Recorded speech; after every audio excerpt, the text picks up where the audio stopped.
Сайн бацхан уу? Танк 300 загварын ашиглалтын зааварчилгааг хүргэе. За танк 300 загвар нь саадгүй 50 м-т алсаас асах боломжтой байгаа. За алсаас асаахын тулд түлхүүрний цоожлдог товчон дээр нэг дараад дээд спикерний зурагтай автомашин хайх товчлуурн дээр хоёр дараад хоёр дахь даралтыг 4-5 секунд удаан дарснаар автомашин маань алсаас асах боломжтой болж байгаа. За алсаас ассны дараагаар автомашиныг түлхүүрэн дээрээс бас алсаас унтраах боломжгүй байдаг. Тэгэхээр автомашин дээр очиод старт товчийг дарж унтраах боломжтой. За хэрвээ автомашиныг алсаас асаасан тохиолдолд үндсэн голын дийлэгц маань бол асдаггүй. Тэгэхээр та бүхэн голын дийлэгцээ асаахын тулд түлхүүрийг ди араа руу шилжүүлж ийж үндсэн голын дийлэгцнээс нь асаж автомашин хэвийн үйл ажиллагаатайгаар хөдлөх боломжтой болно гэсэн үг байгаа. За голын дийлэгцийг асаахын тулд эрчакийг ди араа руу шилжүүлж ийж автомашин маань үндсэн горимод хэвийн ажиллах боломжтой болно. За автомашин асаалттай байгаа тохиолдолд хоёр хэсгээс доороос нь ус тусах ёстой. За нэг нь бол автомашины доор яндангийн гүшийтэлнээс ус заавал тусах ёстой. За нөгөөх нь урд хэсгээр air conditioning илүүдэл ус тусах ёстой. За энэ хоёр газраас ус тусахад бол хүмүүс гайхаад бас ямар нэгэн мотороос ч юм уу юм туссан байх магадaltaй гэж сандрах гад байдаг. Гэхдээ энэ бол одоо ямар нэгэн тийм буруу зүйл бол биш. Энэ ус харин тусч ийснаар автомашины гүшийтэлд ямар нэгэн ус хуримтлагдахгүй өвлийн нөхцөлд бол гүшийтэлд ус хуримтлагдаж хөлтгөөс сэргийлсэн тийм нөхтэй байдаг учраас энэ бол заавал тусах ёстой байдаг байгаа. Автомашины запас дугуйг тайлахдаа өөрт дагалдаж ирж байгаа одоо үндсэн багажнуудыг ухсраад тайлах ёстой. За хамгийн нэгдүгээрт аптирк ашиглаад запас дугуйны артлын тагийг хөшиж онгойлгох ёстой. За тагийг хөшиж онгойлгохдоо ер нь маш болгоомжтойгоор онгойлгохгүй бол зарим одоо тагнууд маань хатуу одоо бэхжсэн байдаг болохоор хүчтэй татж байгаад ч юм уу энэ камерыг гэмтэх бас эрсдэл байдаг байгаа. Тэгэхээр та бүхэн запас дугуйныхаа тагийг нээхдээ ерөнхийдөө бас энэ камера бас болгоомжтойгоор ерөнхийдөө онгойлгоорой гэж зөвлөж байна. За хоёрдугаарт гадна талын одоо энэ тагны болтыг тайлах хэрэгтэй байгаа. За тагны болтыг тайлахдаа багажин дотор дорцоовны хошуунд нэмэлтээр хийх юм залгуур бас байгаа. За энийг хийгээд гадна талын запас дугуйны тагийг эргүүлж тайлах ёстой байгаа.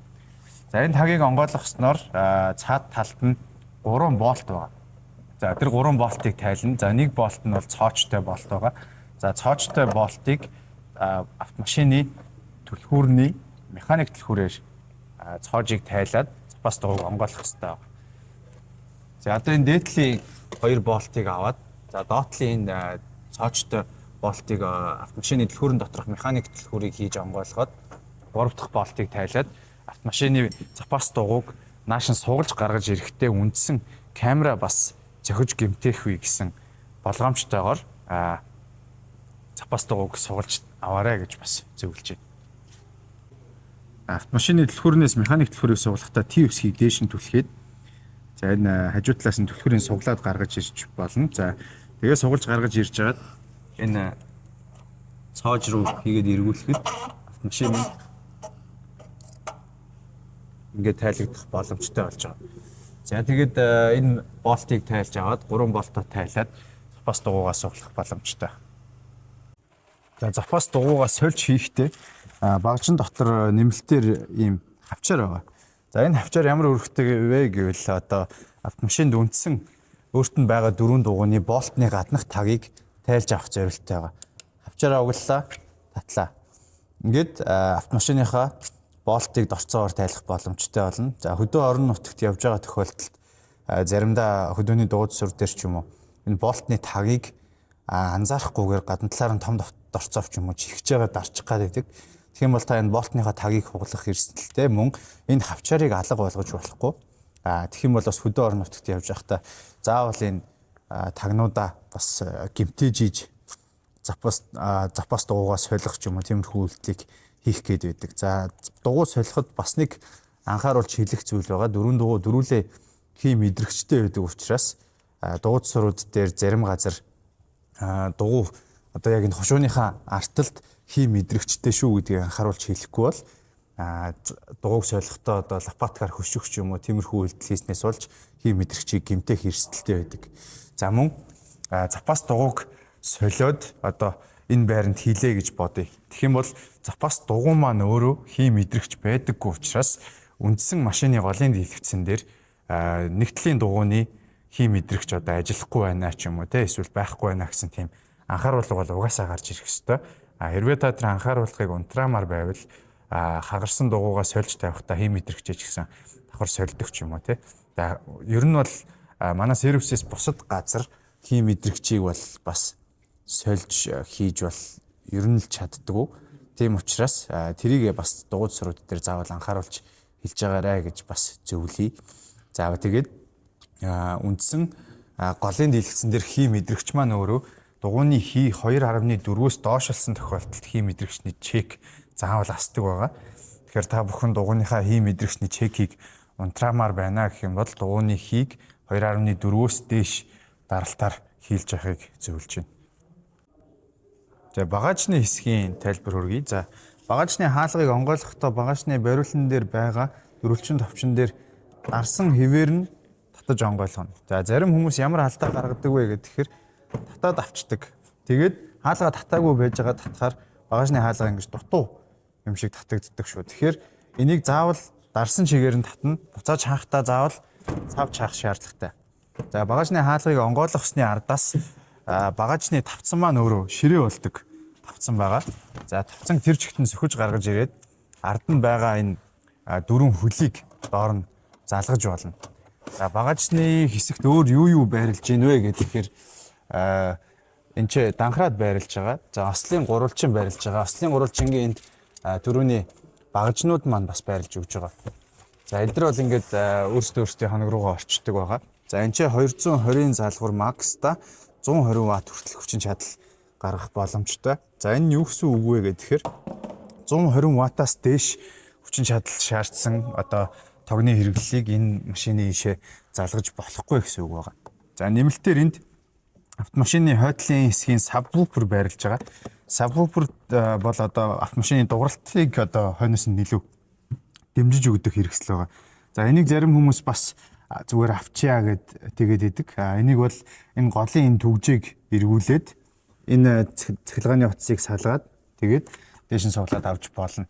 За бусад тохиолдолд одоо жишээ нь багажны хэсэгт хэмжээний шингэн зүйл авч явж хагаад багаж руугаа асгах юм бол бас тодорхой хэмжээнд энэ сабвуфераас гэмтэх үе гэдгээс бас та бүхэн болгоомжлоорой гэж зөвлөж байна. За багажны хаалгыг дотор талаас нь бас онгойлгож болно. За энэ бол энэ тагийг одоо онгойлгоод гогцооноос нь татах юм бол одоо шаардлагатай тохиолдолд автомашины багажийг дотор талаас онгойлгох боломжтой гэсэн үг байгаа тий. За тэгээд салхинд савхаас сэргийлсэн ийм доод хэсгийн төвжээ байрлаж байна. За энэ төвжээг доош нь эргүүлэх юм бол автомашины хаалга савгдахгүй, хаагдахгүй. За дээш нь онгойлгох эргүүлэх юм бол төвжээнд тайлагдана гэсэн үг. За тэгээд багажныхаа хаалгыг хааж болно. За энэ маань өөрөө одоо дэлхийн газар ч юм уу зогссон байгаа тохиолдолд эсвэл салхихтэй үед багажны хаалга савах гадахаас бас сэргийлж байгаа. За түрүүний ширээ маань бол одоо энэ дээдлийн дөрвөн хөлн дээр одоо дөрвөн цэг дээр яг хөлөнд хараад 60 кг-ийн даастай ширээ болох боломжтой байна. Багажинд бас нэг дуу орох магадлалтай зүйл бол энэхүү тавцанг яг энэ харагдж байгаа хоёр түгжийг хуйлд хийж оруулснаар савлгаа орохгүй дуу орсон гэсэн үг тийм. Тэгэхээр та бүхэн бас багажныхаа энэ тавцангаа буцаагаад хийхдээ бас яг түгжээнүүдийн зөв оруулж хийгэрэй гэж бас зөвлөж байна.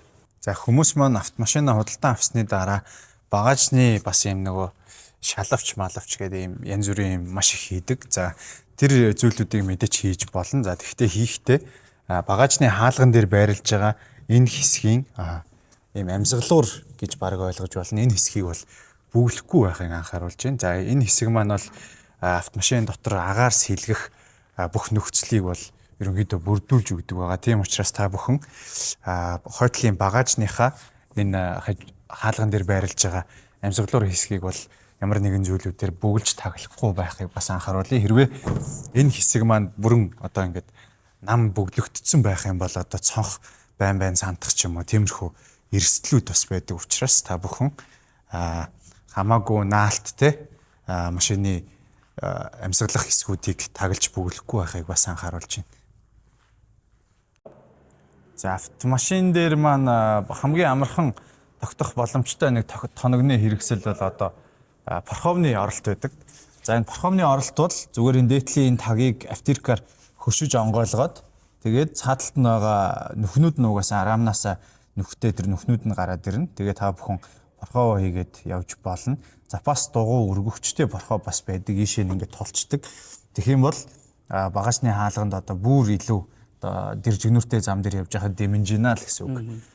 За Парховноос бол стандарт автомашин маань бол өөрөөрөө бол 750 кг-ын даацтай чиргүүлж ирэх боломжтой. Нэмэлтээр та тоормсны систем залгаснараа 2.5 тонны чиргүүлж ирэх боломжтой. За тоормсны систем бол ухрын камер, тоормс бусад зүйлсүүдийг бол тэжээлээр холбох зориулалтаа үндсэн тоормсны системийн оролт бол энд байж байгаа. Евро стандартын оролттой байгаа. За автомашиныхаа бензин банкыг онгойлгохын тулд та бүхэн автомашиныг онгорхоо тохиолдолд зүгээр нэг дараа л онгойлгох боломжтой. Машины дотор талд бол ямар нэгэн тийм машины банк онгойлгодог тусдаа товчлуур гэж угаасаа байхгүй. Энэ банк маань өөрөө автомашин одоо жишээ нь та бензин колонк дээр очсон байжгаад түгжээтэй байх юм бол гадна талаас энэ бол онгоохгүй шүү. Тэгэхээр та бүхэн бензин колонк дээр очиод хийх үйлдэл бол ерөөсөө л автомашиныхаа центр локийг дотор талаас дарах юм бол колонкийн ажилтнууд өөрсдөө онгойлгоод орчих боломж одоо бензиний хийх боломжтой болно гэсэн үг байна. За нэмэлтээр ерөнхийдөө сав бас тавьж болдог. Бензиний сав энэ цаатлаас оролт нь угаасаа байж идэг. За тэгээд бензинийг бол энгийн 92 залттай бензин хийхэд бол ямар ч асуудалгүйгээр ажиллах боломжтой байгаа. За автомашины маань салхины шил өөрөө ялцсан халаагууртай байгаа. За үндсэн парны тохиргоон дээрээс салхины шилийг халаах юм бол ямар ч хэмжээний мөс засыг өөрөө хайлуулах бас боломжтой байдаг байгаа. За ялцсан тентэй ийм шил маань өөрөө нөгөө хэрвээ хагалах юм бол бас энгийн шилнүүдийг бодвол бага зэргийн зардал өндөртэй байдаг. Тэгэхээр та бүхэн автомашиныхаа салхины шилийг хамгаалах үүднээс автомашин худалдаа авсан тохиолдолд салхины шилний хамгаалтын хуулга наалгаарай гэж бас зөвлөж байна. За яга тэр нь ямар үүрэгтэй вэ гэхээр одоо жишээ нь шулуун замд явж байгаа тохиолдолд том машин хажуугаар зөрөхөд салхины шил рүү чулуу молоо үсрэх тийм боломжтой байдаг. За тэгээд тэр маань өөрөө автомашины маань шилийг цуулах хаглах эрсдэлтэй учраас хамгаалтын хуулга хийлгэснээр та хэсэг хугацаанд бас автомашиныхаа шилийг хагарах эрсдлээс хамгаалж байна гэсэн үг байгаа. За нэмэлтээр автомашины гадна талаад ийм 12 төрлийн мэдрэгч байгаа. За энэхүү мэдрэгч маань бас шавар шавхаатай үед цас наалдах, шавар наалдах үед бас мэдрэгч ажилладаг тохиолдол байдаг учраас та оффроуд замд явж байхдаа юм уу, хит тоол явж байх үед цас шавар наалдсан байна уугүй юу гэдгийг бас давхар шалгаад цэвэрлээд явах юм бол бас автомашины мэдрэгчийг хий ажиллуулах дохио өгөхөөс бас сэргийлэх боломжтой байгаа. За түлхүүрний батарей дууссан тохиолдолд автомашины хаалгыг хэрхэн онгойлох зааврыг нэгээр хөргий. За түлхүүрнийхаа Т үсгийг дээш нь түлхээд механик түлхүүрээ гаргаж ирнэ. За тэгээд энэ жолоочийн хаалганы доод талд ийм нүхүү байгаа. За энэ нүхийг хөшиж онгойлгохын тулд эндээс ингэж бариулаа хөндийлж жагаад нааш нь тагийг хөшиж онгойлгох боломжтой байгаа. За тагийг хөшиж онгойлгоод механик түлхүүрээрээ хаалгаа нээн. За мэдээч одоо жишээ нь машины чинь түлхүүрний батарей дууссан учраас та хаалгаа нээсэн ч гэсэн машин бол асахгүй. Тэгэхээр энэ голын усундаа хийдэг савны хэсэгт яг голд нь ийм түлхүүрний зураг байгаа. Сайн анзаарах юм бол за тэр хэсэгт та түлхүүрээ байрлуулад автомашина старт тавчин дээр дараад асаах боломжтой болно гэсэн үг байгаа. Энэ үйлдэл маань өөрөө автомашины түлхүүрний батарейг солитлоо төр зурдаа хийх үйлдэл байгаа. Тэгэхээр та бүхэн уг үйлдэлийг шаардлагатай тохиолдолд ашиглаад тэгээд автомашиныхаа түлхүүрний батарейг шинжлэхийг зөвлөж байна. За мөн манахаас автомашины 2 ширхэг түлхүүрийг та бүхэнд өгж байгаа. За хүмүүс маань зарим нь нөгөө запас түлхүүрээ машин дотроо хадгалчаад байдаг. Автомашины запас түлхүүрийг ер нь бол гэртээ ч юм уу эсвэл одоо ямар нэг ойр дотны хүндээ ч юм уу өгж хадгалуулбал илүү зүгээр байдаг. Автомашины түлхүүр өөрөө дотроо байрлцахаар гадна талаас одоо жишээ нь түгжээг нээх ч юм уу тэр тохиолдолд бол одоо тохиолдол дуурайд байдаг. Тийм болохоор та бүхэн машины 2 запас түлхүүрээ хоёулангийн одоо өөрийн биедээ ч юм уу эсвэл нэг запас түлхүүрийг гэртээ ч юм уу. хадгалж яхахыг бас зөвлөж байна. За автомашины капотыг онгойлгохдоо жолооч талын энэ доотолд улбар шар өнгөтэй юм бариул байгаа. За энэ бариулыг хоёр татаж онгойлгоно. Машин маань өөрөө хоёр давхар төвжээтэй учраас хоёр татаж онгойлгоод шууд дээш нь сөхнө. Энд бол ямар нэгэн өөр нэмэлтээр ийм тайлдах хавхлаг төвжээ байхгүй. Тэгээд буцааж хаахтаа заавал савж хаах шаардлагатай байдаг. За хэрвээ зөөлөн хаагаад ч юм уу дээрээс нь гараараа дарсан тохиолдолд нэгдлийн төвжээ дутуу төвжигдэх эрсдэл бас байгаад байдаг. Тийм учраас автомашины багажийг бол заавал савж хаадаг.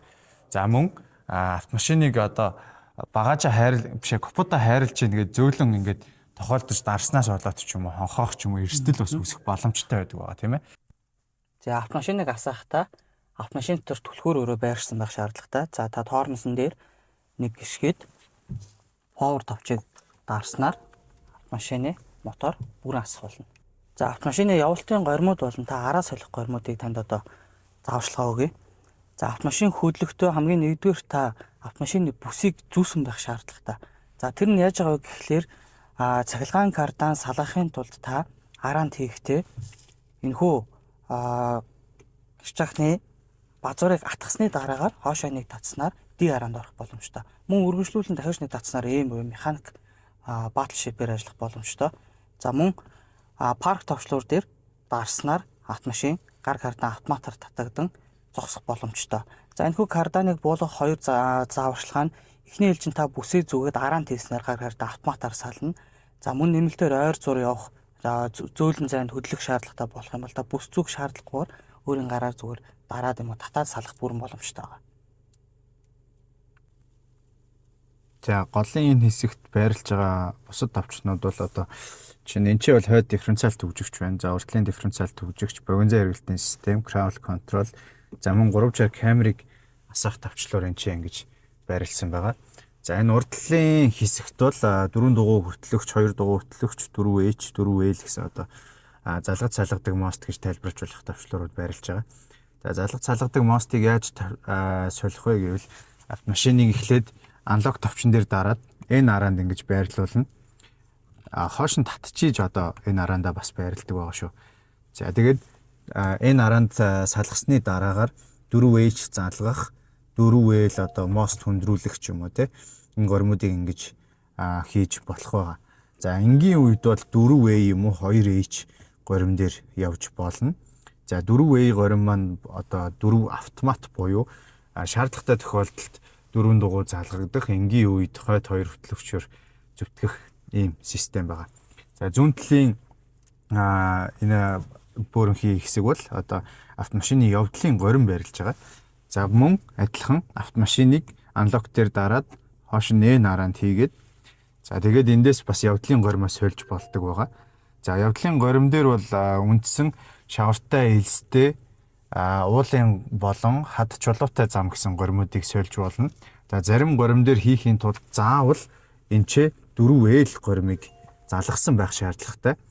За одоо жишээ нь энд би 4L залгацсан, араас халахсан эндээс явдлын горимоо сольж байгаа. За энэ дээр бол нэг эргүүлээд элстэй болон шавартай замын горим солигдож болно. Дахиад нэг эргүүлээд хадтай замын горим байж байгаа. За дахиад уулын горим. За тэгээд энэ эвдрэлтэй зам буюу одоо потол гэсэн ийм горимуд ажиллаж болдог байгаа. За цастай замын горим бол энэ чинь тусдаа товчлуураар ажилладаг. За энэ горимыг залгахдаа заавал 4H дээр залгаж иж за цастай замын горим итвэгчих боломжтой байдаг байгаа. За тэгэхээр ерөнхийдөө та бүхэн хөдөө орон нутагт бартаа саадтай зам дээр явж байгаа тохиолдолд ямар зам дээр яаж явхаа өөрөө тааруулаад бас солих бүрэн боломжтой. За цастай замын горим бол заавал 4H дээр тусдаа залгагддаг байх нь байна. За яг шаардлагагүй тохиолдолд бол та бүхэн ихэнх тохиолдолд 4A горим дээр ажиллуулад автомашин ажиллуулахыг бас зөвлөж байна. За урд болон хойд дифференциал төвжигч, богино хэрэглэлтийн систем, crowd control зэрэг горимуудыг засмал зам дээр бол ажиллуулахыг хориглоно. За мөн уртлын дифференциал, төвийн дифференциал, хойд дифференциал төвчсөн байгаа тохиолдолд бол өрүүлгийг 15 градусаас дээш дарахыг бол ерөөсө хоригддаг байгаа. За энийг ямар үед ерөнхийдөө ашиглах байгаа гэвэл нэг дугуй газраас хөндөрсөн ч юм уу те машин ямар нэгэн саадан дээр тэгэнсэн ч юм уу. Тиймэрхүү үед яг шаардлагатай тохиолдолд ерөнхийдөө ажиллахыг зөвлөж байна. Автомашины эрчаакны зүүн хойд талд нь ийм хаалтан дотор А үсэгний зурагтай байгаа товчлуур бол ерөнхийдөө одоо бид бүхний хамгийн сайн мэдхээр 3-ын холбоо гэж бас тайлбарлаж болно. Энэ маань яадаг вэ гэвэл өксүр замд автомашин явж байгаа тохиолдолд хоошоо хүч алдахаас сэргийлсэн одоо тоормс гიშгэд кардан бариад хааз гიშгэд кардан тавигдаад явдаг горин байгаа. Бүсээ зүүсэн тохиолдолд зөвхөн энэ ажиллах боломжтой.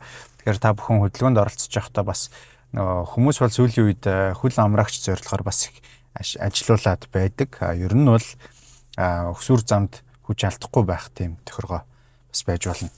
За урагшаага энэ бол кардан харагдаж байна. За карданы урталд байрлаж байгаа expert mode гэж бас товчлуур байгаа. За expert mode товчлуур дээр дарахаар дэлгэцэн дээр ийм зөвшөөрөл гарч ирнэ. За тэрийг хэрвээ та бүхэн confirm дараад орох юм бол автомашина үндсэн 3 функц дээр custom mode 1 2 3 гэж тааруулах бүрэн боломжтой байгаа. Тэгэхээр энэ дээр бол яаж болдог вэ гэхээр за одоо жишээ нь шулуун замд явж байхад би ямар мод дээр явах вэ? Шулуун одоо засмал замаас шорон зам руу шилжихэд ямар мод дээр явах вэ гэдэг одоо олон төрлийн горимуудыг тус нь хийхгүйгээр нэг товчлуураар шийдэх бүрэн боломжтой. Ийм горимыг тааруулах боломжтой. 1 2 3 гэдэг custom mode 1 2 3-аар тохируулах боломжтой байдаг байгаа. За энэ custom mode-оос ашиглаж дууссан бол заавал exit дарж гарахыг зөвлөж байна. Тэгжиж автомашин маань нормал хэмжээндээ буцаж очдөг байгаа. Хэрвээ энэ custom mode цэс рүү ороод буцаад шууд home дээр ч юм уу ингээд дарчих юм бол машин ерөөсөө нормал хэмжээндээ орохгүй. Одоо жишээ нь 4H рүүгээ залгагдчихад удаан хугацаагаар шулуун замд явах ч юм уу тиймэрхүү эрсдлүүд бас гарах вэ. Тэгэхээр хэрвээ тийм байх юм бол энэ хянах дээр Off-road expert mode гэсэн сая бичиг харагдаж байна. Одоо энэ чи ийм бичиг гарч ирж байгаа. Тэрийгээ бас заавал анзаарах ёстой. Энэ бол анхааруулга байгаа. Тийм учраас та бүхэн custom mode зэс рүү орсон бол заавал exit дарж гарч байгаарай гэж зөвлөж байна. За одоо үндсэн голын самбарыг тайлбарлая. За хамгийн дээдлийн автомашины зурагтай хэсэг дээр дарах юм бол vehicle settings буюу одоо машины үндсэн зэс рүү шилжих боломжтой байгаа. За энэ хэсэг рүү орохоор хамгийн дээд талд одоо light горим буюу машины гэрэлний тохируулга байгаа. Гэрэлний тохируулга дээр ерөнхийдөө бүх төрлийн тохируулга байж болно. Одоо гаднах гэрэл автомашин унтарснаас хойш хэдэн секундын дараа унтрахын салууны гэрэл бас хэдэн секундын дараа унтрахын горимудаа тааруулж болно. За ambient light бол салууны тууцан гэрлийг асаах унтраах болон өнгийн солих боломжтой байгаа. За энэ ambient light color гэдэг дээр та бүхэн өнгөө ингээд солиод тааруулж болно. Тэгэхээр энэ нөгөө салууны тууцан гэрэлнүүд маань ингэж өнгөө өөрчлөх боломжтой байгаа. За ambient light-ныхаа brightness-ыг бас ихсгэж багасгаж болдог байгаа. За drive-in mode руу шилжих юм бол ерөнхийдөө жолоочд хамгийн хэрэгтэй горимуд бас энэ дэр байдаг. За speed lock 15 км/цаг гэдэг бол ерөнхийдөө 15 км/цагийн хурд хүрэхэд машины хаалганууд автоматар түүжигдэх ийм горим байгаа. За fatigue drive-in бол удаан хугацаагаар машин байрсан тохиолдолд жолоочд амрах болсон гэдгийг сануулгах горим байгаа. Тэрийг бас та бүхэн өөрсдийнхөө тохируулгаар асааж унтраах тохируулах боломжтой. За intelligent start stop бол мотор амрагч ажилладаг байгаа. Ерөнхийдөө Улаанбаатар хотын бөгдлөрөлт ч юм уу явж байхад өндөр хурдтай явж байгаад ирээд гэрлэн дөхөн дээр зогсох үед ч юм уу те автомашины одоо intelligent start stop цэсийг одоо яг энэ байгаа шиг on болгосон байх юм бол гэрлэн дөхөн дээр очиж зогсдог ч юм уу эсвэл бөгдлөрөлт явж байхад машины мотор өөрөө унтраад хаанц гიშгээр буцаад асаад явдаг ийм горим ажиллах боломжтой байгаа. Хэрвээ тэрийг та бүхэн ажиллуулахгүй унтраана гэх юм бол энэ on хэсгийг ингээд унтраачих боломжтой байгаа. Ignition off and unlock гэдэг бол автомашины мотор унтарсан тохиолдолд хаалганы төвжээ автоматар нээгдэх горим байгаа. Хэрвээ энийг та on болгох юм бол автомашинтайгаа явж байгаад ирээд зогсоод машин унтрах үед хаалгануудын төвжээ автоматар тайлагдах ийм горим бас байж болно. За Dynamic Stability Assist горим бол шавартай эсвэл мөстэй зам дээр явж байгаа тохиолдолд машин тэнцвэр алдах ч юм уу гулгах тохиолдолд тэнцвэр хадгалах горим байгаа. За энэ маань өөрөө яадаг вэ гэхээр тэнцвэр бол яг 100% хадгална гэж угаасаа байхгүй. жолоочид ерөнхийдөө туслах горим маркаар ажиллуулж болох горим байна. За хамгийн доор байрлаж байгаа steering wheel multimode гэдэг бол өрүүлний тохиргоо байгаа. Өрүүлний тохиргоог яаж өөрчилж болох вэ гэвэл light, comfort, sport буюу 3 горимор хатуу зөвлөнөд тааруулах боломжтой. Одоо бол light горим дээр хамгийн зөөлөн дээрээ байрласан байна. За comfort бол ерөнхийдөө дундаж хэмжээ байдаг. За мөн sport горимыг ажиллуулах юм бол өрүүлний эргэлт маань илүү хатурж өгдөг байгаа. Илүү хатурж өгдөг маань өөрөө шудлуун замд хурдтай явж байгаа тохиолдолд уртлын дугуй нүхтэрх тохиолдолд одоо уртлын дугуйны өрүүл булаалтыг илүү багасгаж өгөх тустай байдаг байгаа. За хамгийн доод хэсэгт off-road cooling mode байгаа. Off-road cooling модыг ажиллуулах юм бол уртлын радиаторын сенс хүчээр үлээлгэх горим бас ажиллуулах боломжтой байдаг. За энэ горим маань зуны халуун нөхцөлд ч юм уу те бартад зам дээр явж байгаа тохиолдолд дийлс шавартай зам дээр радиатор маань хэтэрхийх халаадах юм бол радиаторын сенсийг хүчээр үлээлгээд хөргөх бас юм горим бас ажиллах боломжтой байдаг байгаа. За драйвинг цэсний доотлолд seat гэж горим байгаа. За seat бол ерөнхийдөө уртлын хоёр суудлын халаах хөргөх тохируулга байж байгаа. За энэ дээр бол жолоочийн суудал, зорчигчийн суудлыг ингэж халаах боломжтой. Шууд нэг суудлынхаа товчон дээр нэг дараад бүтэн халааж болно. Эсвэл 1-3 хүртэлх температураар халаах боломжтой байдаг. За мөн on off дээр дараад унтраах боломжтой. За ventilation дээр дарах юм бол суудлыг хөргөх боломжтой байгаа, сэрүүцүүлэх. За бас мөн адилхан нэг дараад дээд хүчээр нь сэрүүцүүлэх боломжтой. Тэгэх юм бол суудал чинь доороос ч үлээн гэсэн үг. Эсвэл 1 2 3 гэж левелүүдээр бас унтрааж асаах боломжтой. За мөн нэг дараад унтрах боломжтой байдаг байгаа. За intelligent start stop. Intelligent start stop цэсэн дээр танк 300-ийн сүүлд ирсэн загварууд дээр нэмэлт мод ирсэн байгаа. За энэ дээр бол ерөнхийдөө уртлын радарын систем одоо урд машиныг мэдрээд өөр автоматар тооромжлох юм горим бас байж болно. За мөн цагаан зураас мэдрэгч. За цагаан зураас мэдрэгч бол угаасаа байсан.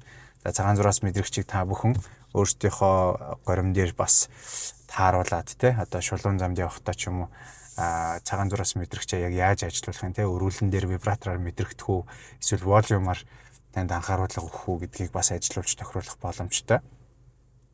За мөн сохор бүсийн мэдрэгчийг ажиллуулах боломжтой. За хаалга нэгдэж байгаа үед хойноос дугуйтай хүн ч юм уу ирж явах юм бол танд толон дээрээс анхааруулга өгнө. Игнэ барьж сольж явах хойноос хурдтай машин ирж явах юм бол бас анхааруулга өгнө гэсэн маркаар ажиллуулах боломжтой. За шаардлагатай тохиолдолд автомашин өөрөө тооромс гიშгэх хүртэл арга хэмжээг авах боломжтой байгаа. Тэгэхээр энэ болгоныг та өөртөө тааруулаад тохируулгуудаа хийж ажиллуулах бүрэн боломжтой.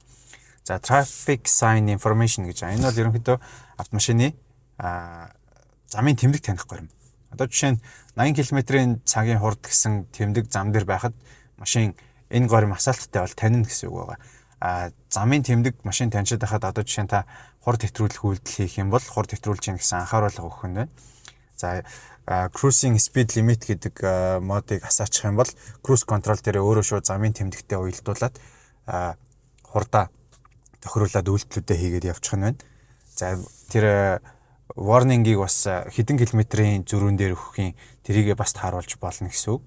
За хэрвээ үнэхээр энэ горимыг ашиглахгүй гэх юм бол та энийг шууд ингээ унтраачч бас болдог байгаа. За доотлолт нь parking sys гэж байгаа.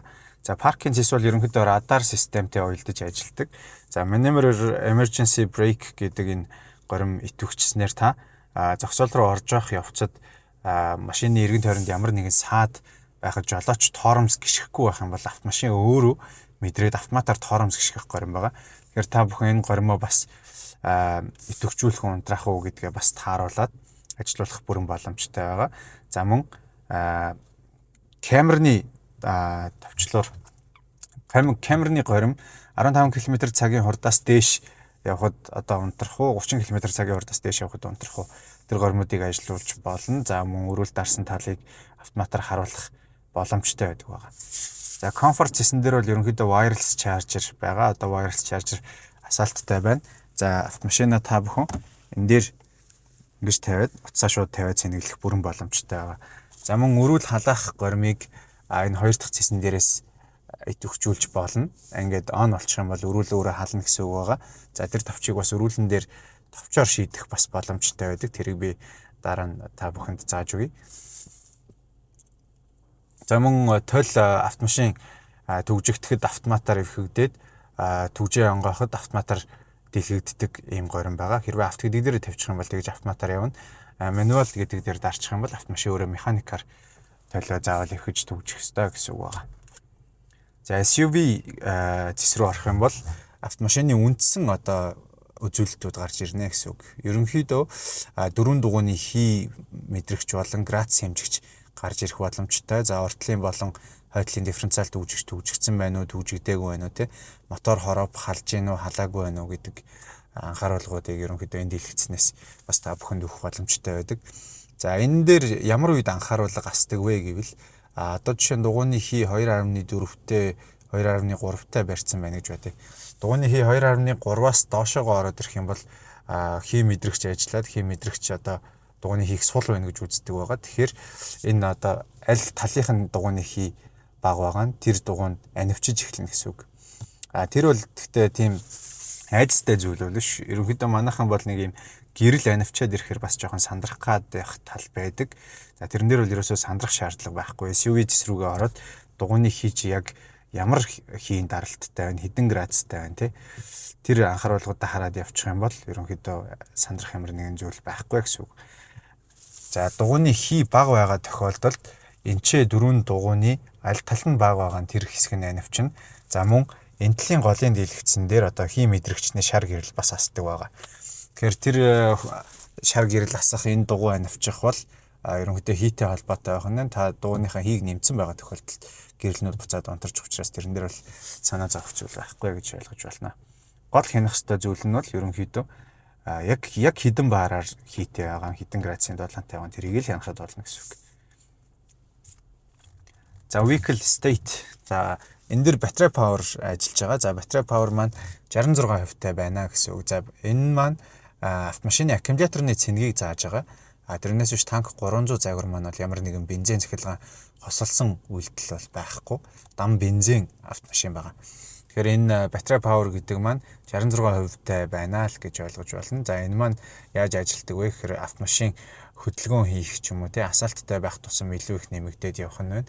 За тэгээд бүрэн асфальтгүйгээр нэг нормалтдаг үед бол энэ цэнэгнээсээ ингээд багасаад үндсэн хянахуудаа ажиллуулад явдаг байгаа. Тэгэхээр тэрийг өөрчлөлт та бүхэн хянах боломжтой. Одоо жишээ нь ингээд асфальттай байгаа тохиолдолд сая 66% жагаад одоо 67% руу ингэж орж ирж байна. За ингээд ерөнхийдөө vehicle setting гэсэн зэс маань ингээд тэр чигтээ дуусж байгаа. За доотлын нотны зурган дээр дарах юм бол FM зэс рүү шилжиж байгаа. За энэ дээр бол үндсэн меню харагдаж байна. За хамгийн доотлих дээр бол үндсэн home зэс рүүгээ ингэж шилжих боломжтой байгаа. За танк 300 загвар маань орсоор одоо voice command хийх боломжтой болсон байгаа. Тэрийг яаж идэвхжүүлэх вэ гэвэл энэ дээдлийн зүүн дээдлийн зэсэн дээр дарах юм бол автомашин өөдөөс одоо орсоор ярьж эхэлнэ гэсэн үг байгаа. За энийг туршиж үзье. Я здесь. Открыть окна. Хорошо. Окна открыть весь За автомобиль. ингээд ерөнхийдөө voice command-аар автомашиныхаа цонхыг нээх, люкийг нээх, буцааж хаах, Bluetooth холбох, паар асах гэх мэт гормуудыг та орсоор ярьж ойлгуулах бас боломжтой байгаа. Закрыть окна. Я еще не знаю этого. Мне нужно сначала это выучить. Можете попробовать что-нибудь другое. Я здесь. Закрыть окна. Хорошо. Окна закрыть весь автомобиль.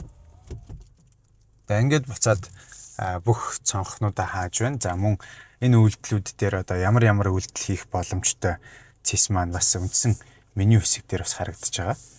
За хөгжмөний цэс FM-ний цэс хоёр маань тусдаа байдаг. За энэ ч бол дарахад сая FM руу шилжижсэн бол хөгжим рүү шилжихийн тулд та home button дээр дараад энэ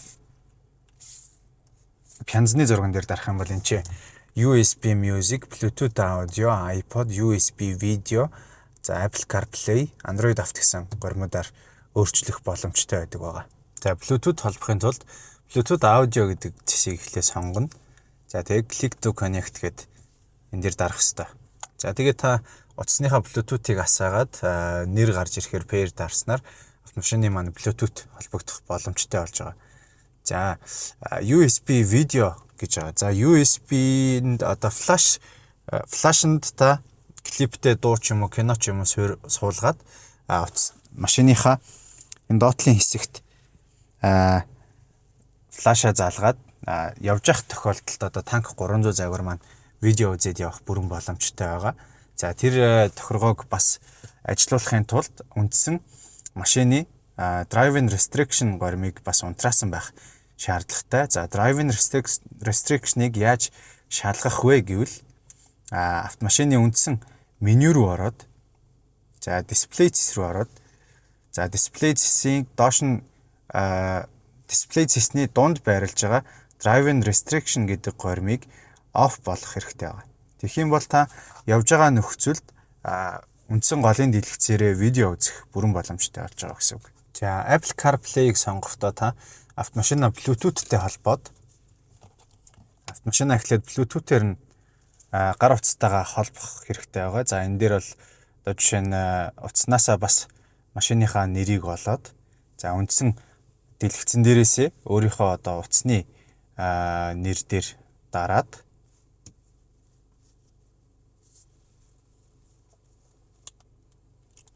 за ингээд ерөнхийдөө утсан дээрээсээ бас зөвшөөрөх дарах хэрэгтэй байгаа. Тэгээд таны утсан дээр хэрвээ та iPhone хэрэглэдэг бол ингээд Apple CarPlay чинь холбогдох боломжтой. За Siri-гээ бүрэн асаасан байх шаардлагатай. Тэгжиж таны Apple CarPlay автомашинтайгаа бүрэн холбогдох боломжтой болно гэсэн үг. За одоо ингээд энэ дийлэгц бол ерөнхийдөө миний утас болж гинэ гэж бас ойлгож болно. За энэ дээрээс бид бүхэн Улаанбаатар хотын бөглөрөлт төвжрэлтэй орон нутагт явж исэн ч гэсэн хэрвээ та сүлжээтэй байх юм бол ингээд газрын зургаа хараад бөглөрөлт төвжрэл бүх юмаа хараад явах боломжтой байгаа. За мөн утаснасаа дуу тавих юм бол шууд энэ дээрээсээ дуу сонсоод ажилуулад явах бас боломжтой байгаа. За голын дийлэгцийг хажуу тийш нэг татснаар дөрөвний машины SUV цэс бас эндээс харагдана. Дөрвөн дугууны хий ямар байна, мотор хороофны халалт байна уу, дифференциал төвжигдсэн байна уу, төвжигдээгүй байна уу те. За суудлаа халаах уу, хөргөөх үү те. Жолоочийн суудлуу, зорчигчийн суудлуу. Өрүүлээ бас энэ товчлуур дээр дараад халаах бас бүрэн боломжтой байгаа гэсэн үг.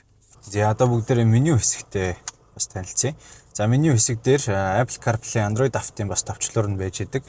За радио гэж бас тусдаа цэс байна. За мультимедиа цэс бол түрүүний Bluetooth холбох те USB Music бусад холболтууд сонгох цэс энэ дээр бас байж байгаа. За Bluetooth phone гэдэг утсаа Bluetooth-тэй холбосон бол одоо ямар листтэй холбосон тэр листүүд нь гарч ирнэ гэсэн үг. За System Settings гэж горим бас байгаа. System Settings бол одоо үндсэн автомашины дэлгэцний тохиргоо гэж бас та бүхэн ойлгож болно. За аудио горим дээр бол машины хөгжмөний бүх төрлийн тохируулгуудыг хийх бүрэн боломжтой. За дисплей хэсэг дээр үндсэн одоо хянахынхаа дэмийг бас өөрчилж солих боломжтой. За яг одоо бол энэ Classic Streamer гэдэг горим дээр байна. За Space Fold, за Desert, Pure Gold гэсэн ийм горимуудыг бас сонгох бүрэн боломжтой байгаа. За Display Settings дээр бол одоо дэлгэцний brightness-ыг ихсгэх, багасгах те бүх төрлийн горимууд байж байгаа.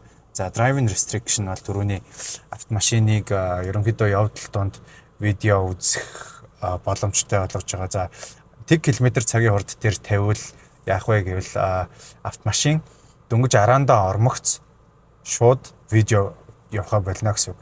За 15 км/цагийн хурд гэдэг маань автомашин 15 км/цагийн хурдаас дээш хурдлахад видео USB-гээр хэрвээ залгаад үзчихсэн бол видеонууд шууд зогсноо гэсэн үг байгаа. За энэ дээр бол ерөнхийдөө бусад бүх төрлийн тохируулгын асаах унтраах горимууд нь байж байна. За дэлгэцний цагны тохируулга бас харагдаж байна. За device list дээр бол одоо ямар утас холбогдсон байгаа тэр горимууд нь бүгд харагдах боломжтой. За түрүүний voice command-ыг ажилуулад байсан. За voice command-ыг бас эндээс ямар үгийг ашиглаж яаж ажилуулж болох юм те бүх төрлийн горимуудыг энэ дээр тааруулах, тохируулах боломжтой байгаа. За look-ний тохируулга бол одоо secret look гэвэл хаагдах юм байна те. Secret look гэвэл нээгдэх юм байна гэдэг ч юм уу. Бүх төрлийн одоо voice-аар хэлэх командуудыг энэ бичээд өгсөн байгаа.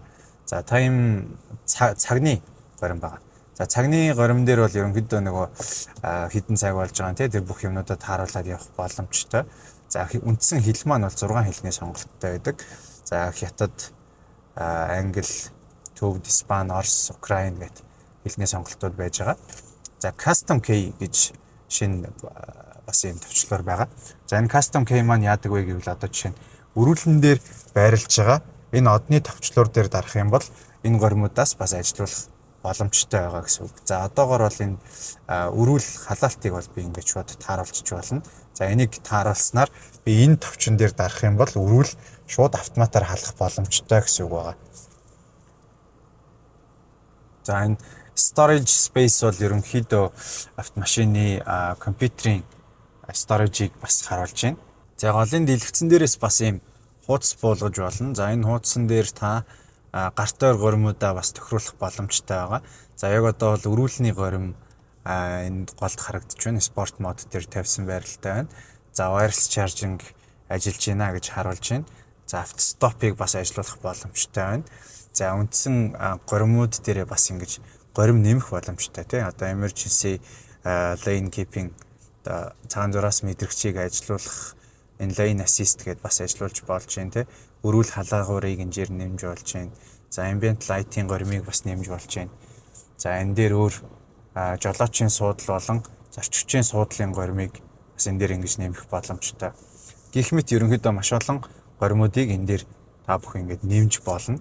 За ерөнхийдөө шууд нөгөө нэг салхины шил халаадаг горимыг бол энэ front windshield гэд ажиллуулах боломжтой. За салхины шил маань өөрөө ямар горимд ажилтдаг вэ гэхээр гадаах температур хасах 5 градусаас доош орсон тохиолдолд салхины шил халаагуурыг ажиллуулах боломжтой байдаг байгаа. За тэр горимыг бол үндсэн пар руугаа ороод бас ажиллуулж болно. За парн дээр агаар ёонжуулагч бас шинээр нэмэгдсэн харагдаж байна. За агаараа бас дотроос авах уу, гадраас авах уу те энэ нөгөө нэг түрүүний шил халаагуурын товчлуур байгаа. Яг энэ нөгөө юм зүрхний цохилт шиг юм юу байгааз. Энэ бол одоо салхины шил халаагуур нь байна. Энэ болохоор салхины шил рүү пар үлээх горим нь байж байна. За хойд шил. За тэгээ үндсэн парны тохируулгууд нь энэ дээр ингэж харагдаж байгаа. За товчлуураар нь бас шийдээд өгч өгсөн байгаа. Энд бол одоо яг нөгөө эрчаакны урд байрлалтай хөгжмөний бишээ парны тохируулгуудыг энэ дээр ингэж ажиллуулах боломжтой байгаа. За парн дээр бас хоёр бүсийг тусдан салгаж үлээх боломжтой байдаг. За энэ дуал гэдгийг унтраацсан байх юм бол хоёр тал яг адилхан градусаар үлээх боломжтой байдаг бол за дуал гэдгийг асаачих юм бол би өөрлөгөө халуун үлээлгээд уртлын зорчигч руу хүүтэн үлээлгэх ч юм уу тийм боломжтой бас байгаа шүү. За тэгээд унтраахтаа бол мэдээч энэ off гэд дараад унтраачих боломжтой байгаа. За үндсэн өрүүлэн дээр байгаа товчлуурууд болон жолоочийн уртлын хянах дэлгэцтэй бас танилцъя. За энд үндсэн одоо хянах руугаа тохиргоог өөрчилөхийн тулд яах ёстой вэ гэхээр жолоочийн өрүүлний баруун талд байгаа голын товчийг цааш нь удаан дарна. За цааш нь удаан дарахаар үндсэн дэлгэц маань бол ерөнхийдөө итвэгчж энэ дээр нэг юм цэнхэр хүрээтэй болж харагдаж байгаа. За тэгсний ардаас хоом товчин дээр дарна. За хоом товчин дээр дарахаар автомашины маань тохируулгууд болон үндсэн заалтуудыг яаж өөрчилж болох нь харагдана гэсэн үг. За эндээс бол хажуу тийш нь гүйлгээд за хөгжмөний тохируулга болгож болж байна. За машины Trip A хэд байгааг харж болж байна. За доош нь дахиж гүйлгээд дундаж ерөнхийдөө эдэлтийг бас хэмжиж болж байна. За рейнжерээ одоо бүтэн банкаараа хэдэн километр явахыг бас харуулж болж байна. За энэ маань за бас дугууны хий хэдэн градустай хэдийн даралттай байгааг хянах дээрээсээ бас хянж болж байна. За энэ автомашин маань үндсэн бензин эдэлт бол хот дотор ерөөсөө хэмжих ямарч боломжгүй байдаг байгаа. За бензин эдэлтийг хэмжихийн тулд та бүхэн ерөнхийдөө шулуун замд явж ийж те хэмжих боломжтой. Тэрнээс биш бөглөрөлт байнгын нормалтад байгаа тохиолдолд бол одоо 100 км-т 29.9 гэсэн заалт бол гарч ирдэг. За тэр маань өөрөө 29.9 литр бензин эдээд байна гэсэн үг бол ерөөсөө биш. Хамгийн сүүлийн асалтнаас хооших одоо дундаж хэмжээг л ерөнхийдөө зааж өгöd байгаа. Тэр маань бол одоо шулуун замд одоо жишээ нь та 100 км яваагүй байгаа учраас тэр 100% үнэн хэмжих боломжгүй гэсэн үг байгаа. Тэгэхээр та бүхэн километрээ нойлолсон тохиолдолд шулуун замд явж иж бензинийг хэмжиж болох нь байна. За эсвэл банк дүүрэн бензинээрээ хэдэн километр яваад бензин чинь дуусч байгаагаас бас бензин эдэлтэй хэмжиж болох боломжтой байна. За километрийг яаж нойлох вэ гэвэл түрүүний үндсэн меню зэс рүүгээ шилжээд үндсэн меню зэс рүүгээ шилжсэний дараагаас горимуудыг бас өөрчлөх боломжтой байгаа. За эндээс бол одоо энэ товчлуураараа хажуу тийшээгээ шилжинэ гэсэн үг. Цаатлын голын дийлэгцэн дээр settings зэс рүү ингэж шилжиж байгаа.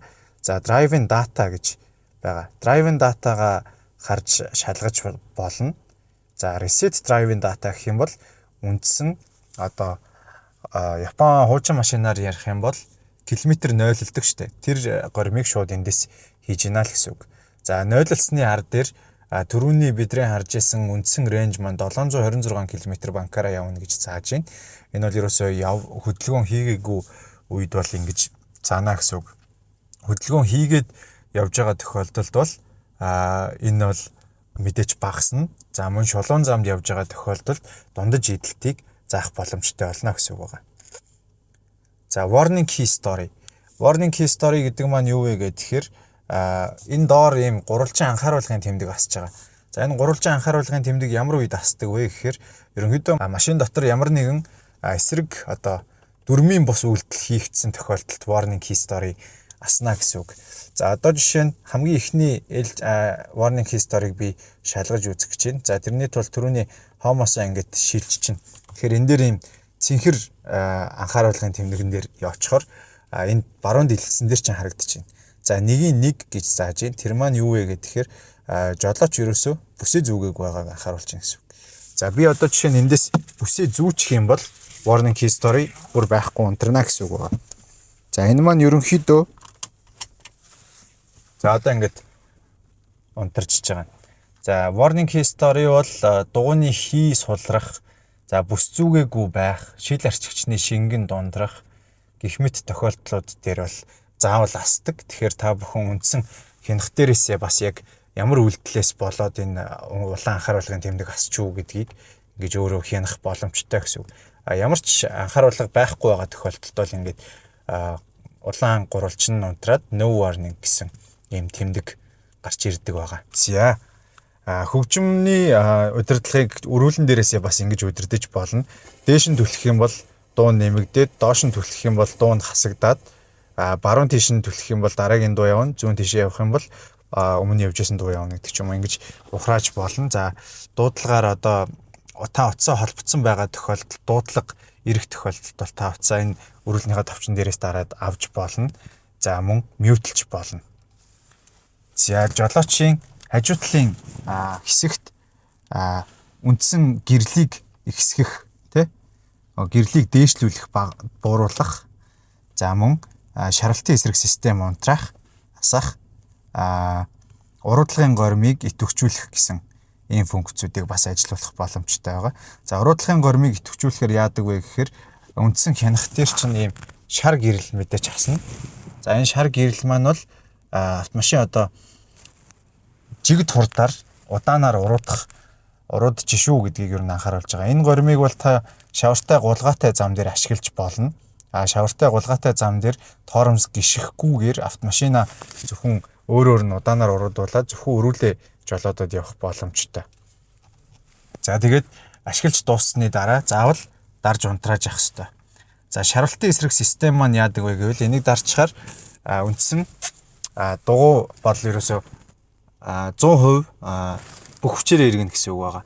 За шаргалтын эсрэг системийг бол шаварт суусан ч юм уу, элсэнд суусан тийм тохиолдолд бас ажиллуулж болдог. За бас түрүүний ярьсан одоо үндсэн явдлын горимуудыг өөрчлөхөд шаргалтын эсрэг систем заримдаа асаад унтраад явах бас боломжтой байгаа. За өрүүлний хойно байрлаж байгаа одоо ийм хоёр нэмэх, хасах гэсэн ийм хоёр тэмдэг байгаа. За энэ маань юуг заадаг вэ гэхээр pedal shift-ийг зааж өгж байгаа. За эрчакийг хоош нь нэг татаад D араанд орсон байгаа. За D араанаас дахиж хоош нь нэг татснаар M гэсэн араа руу шилжиж байгаа. За M араан дээр яадаг вэ гэхээр өрүүлний ард талд байрлаж байгаа нэмэх хасахыг өөрчилж болно. За нэмэхтэр бол одоо механик машинаар бол араа нэмэгдээд хасах дээр бол араа нь хасагдаад явдаг гэсэн үг. За хүмүүсийн тогтмол одоо энэ дээр алддаг нэг зүйл нь автомашина та ди араанда хийчээд санамсаргүй хоош нь эрчаканыг хөдөлгөх ч юм уу, татчихдаг ч юм уу те, эсвэл 2 удаа эрчака хоош нь татдаг ч юм уу. Энэ тохиолдолд машин M1 гэсэн горимроо өөрөө шилжчихдэг байна.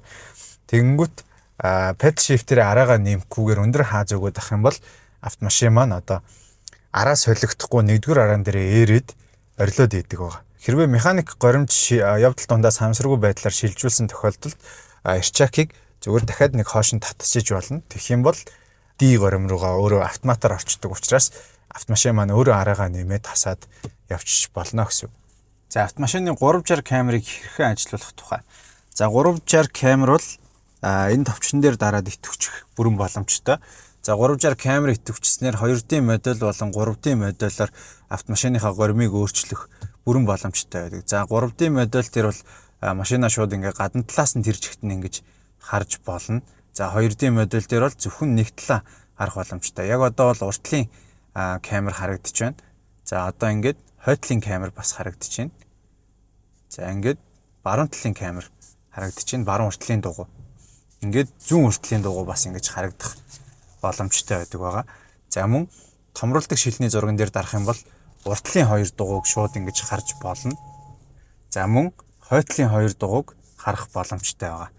Ингэснээр та ерөнхийдөө бартац зам дээр явж явах ч юм уу те, ямар нэгэн хад чулуу байгаа тохиолдолд эсвэл хот дотор нарийн зайгаар гарах гэж байгаа тохиолдолд автомашиныг камераараа машиныхаа бүх талыг ингэж хянах бүрэн боломжтой байдаг байна. За жолооч талын хаалган дээр 4 цонхны удирдлага дөрвөлээ байрлаж байгаа. За мөн толны удирдлага энэ дээр байрлаж байгаа. За толыг та механикаар эвхэхээр бол за энэ хоёр толныхоо зурган дээр хоёулын дээр нь зэрэг дарах юм бол тол өөрөө механикаар ингэж эвхэгддэг байгаа.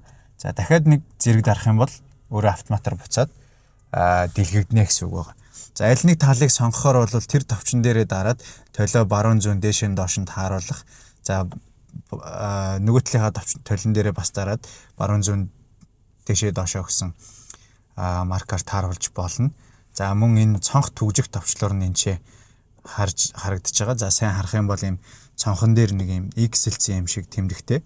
За энийг унтраачих юм бол цонхнууд хэвийн ажиллаад эхэлнэ.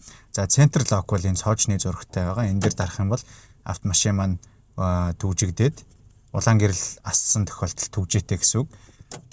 Улаан гэрэл унтарсан тохиолдолд бол түгжээ тайлагдсан гэсэн үг байгаа. За хоёрдугаар игнэний суудлууд маань голын хайрцагны арын хэсгээс халах боломжтой байгаа. За мөн энэчээ бас Type-C болон USB оролтын цэнэглэгчний заалгуур маань ингэж харагдаж байгаа. За ингээ USB заалгаад утсаа цэнэглэх боломжтой. Зүүн болон баруун талынхаа суудлуудыг халаах боломжтой байгаа. За пар бол ийшээ өвдөгнөөс үлээж байгаа, доороос нь үлээж байгаа. Суудлууд маань доороосоо бүтэн халдаг байгаа. За суудлыг яаж хэвтүүлэх вэ гэвэл суудлын энэ буланд ийм гогцоо байгаа. За энэ гогцоог дээш нь татлаа. За баруун энэ мөрөн дээр нь ийм бас дотор товчлоор байгаа. За ингээд суудал маань урагшаага бүтэн унах боломжтой. За нөгөө талын суудал бас мөн адил доотлынхаа суудлыг босгоод налуургаа урагшаа бүтэн унгах боломжтой байдаг байгаа. За буцааж та бүхэн суудлаа дээш нь өргөхдөө энэ бүсийг энэ суудлынхаа түгжээнд хавчуулахаас сэргийлээрэй. За тэгэхээр бүсээ татаад буцаагаад ингээд суудлаа гаргана гэсэн үг байгаа. За тэгээд үндсэн суудаг хэсгээ хоош нь налуулаад буцаа суугаад явах бүрэн боломжтой байгаа. За хэрвээ та тоос шороо ихтэй нөхцөлд байнга байдаг бол машины моторын шүүр болон агаарын шүүрийг ойр ойрхон солихыг зөвлөж байна. За үнэхээр одоо мотор агаарынхаа шүүрийг солих боломжгүй нөхцөлд байх юм бол одоо нэг гаргаж ир зэгсэрдэг ч юм уу, үлээдэг ч юм уу, тиймэрхүү арга хэмжээг бас авахыг зөвлөж байна. За мөн машины антифриз болон торомсны шингэнийг ойр ойрхон шалгах, бас хамаагүй антифриз өөрөө дур мэдэж нэмэхгүй байхыг бас зөвлөж байна. Ерөнхийдөө манай үндсэн засварын төв дээр очиод шингэнүүдээ бүрэн шалгуулад байгах ёстой хэмжээнд нь байлгахыг бас анхааруулж байна. За машины тосыг бол 5000 км тутамд солих шаардлагатай. За тос шороо ихтэй нөхцөлд бол ерөнхийдөө автомашин маань тос маш хурдан бохирддог учраас шүүбээ татаж үзээд шүүбээ ингэж дээш нь татаж үзээд үзүүрийг арчиж жагаад буцаж хийгээд тос хэр зэрэг бохирдолтой байна, хэр зэрэг дундарсан байна гэдгийг бас шалгаж үзхийг бас анхааруулж байна.